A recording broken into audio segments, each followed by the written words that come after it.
I am sad the U.S. Thunderbirds will not be performing in 2013.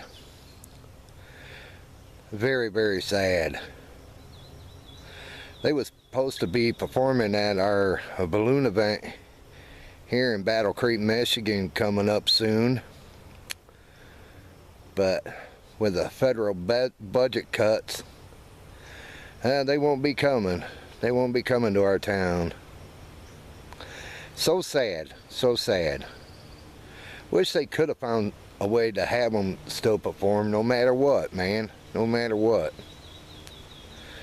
Well, I guess I had to cut back on a lot of things, and those were one. Those were one. Well, hopefully in 2014 they'll be flying again. But no performance this year for the U.S. Thunderbirds. Very sad, very sad. And they was supposed to be performing. I enjoy watching them perform. I really do. I sure do, man. But no Thunderbirds this year for our event. How many of you are said that the Thunderbirds won't be performing this year at all?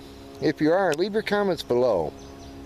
Would really appreciate it if you would. Y'all take it easy and have a good one.